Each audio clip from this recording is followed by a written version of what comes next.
Good morning বন্ধুরা, শুভ সকাল। কেমন আছো তোমরা? আশা করি সবাই ভালোই আছো, আমিও ভালো আছি। আজকে হচ্ছে বুধবার, এখন বাজে হচ্ছে 10টা 20। তা আবার একটা নতুন ব্লগ শুরু করলাম বন্ধুরা। আশা করি আজকে ব্লগটা তোমাদের ভালো লাগবে। আর মনাদের চ্যানেলের থেকে তো অসংখ্য ধন্যবাদ আমার পাশে থাকার জন্যে। আর বন্ধুরা, 7:30টার সময় ঘুম থেকে উঠেছি, উঠে সমস্ত কাজটা সেরে চান পুজো টুজো সব হয়ে গেছে। করে এই যে একবারে চা নিয়ে বসেই আমি ভিডিওটা শুরু করলাম। তাহলে চলো, আমার চা হয়ে গেছে, তোমাদের দেখিয়ে দিই। দেখো, চা হয়ে গেছে। আর এই যে রুটি ছিল, সেটা একটুখানি ভেজে নিয়েছি। তাহলে চলো চাটা খাই। আর এখন আমার এই ঘরটা গোছানো হয়নি, ঘরটা গোছাবো, রান্নাবান্নাও রয়েছে। দেখা যাক কী রান্নাবান্না করি। চলো দেখতে থাকো, পরে আসছি। এখনকার মতন টাটা। তখন তো চাটা খেয়ে নিয়েছি, চা খেয়ে তারপরে ঘরটা গুছিয়ে নিয়েছি। এই একটু আগেই গোছালাম। তোমাদের দাদাভাই শুয়েছিল। তোমাদের দাদাভাইয়ের কালকের থেকে হাঁটুটায় খুব ব্যথা। তা যাই হোক, ডাক্তার দেখিয়ে এসছে কালকে।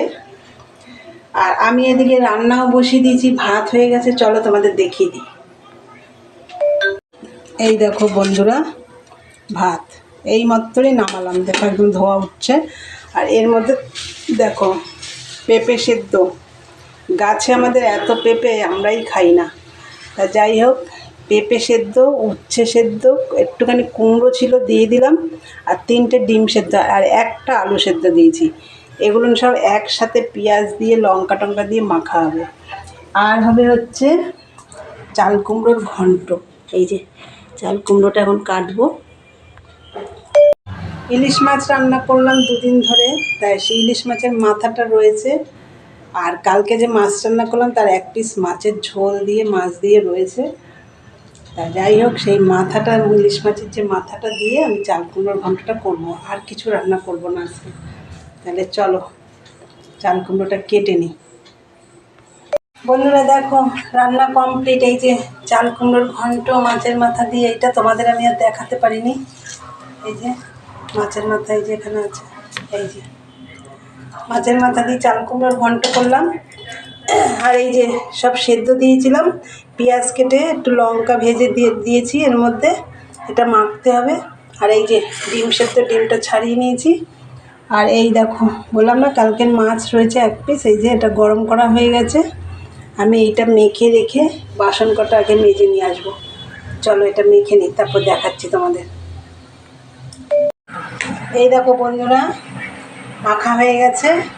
আমি একটু টেস্ট করলাম, খুব ভালো লাগলো খেতে। এরকম খাওয়া আমাদের চট করে হয় না। তা যাই হোক, আজ কী রান্না করলাম তোমাদের দেখলে। এবার দেখো, এই যে বেশি বাসন নেই, এখানে কিছু রয়েছে।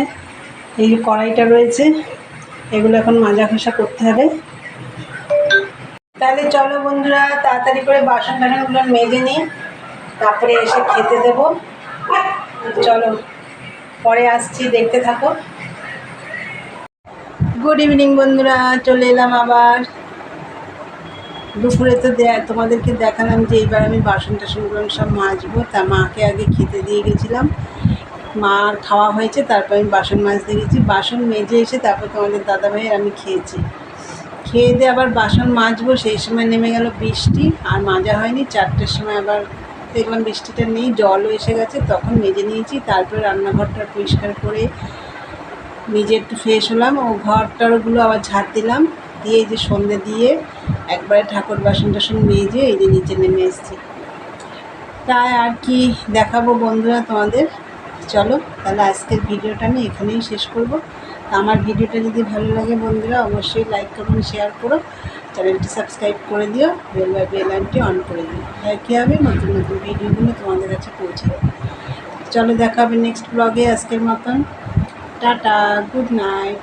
সবাই ভালো থেকো, সুস্থ থেকো।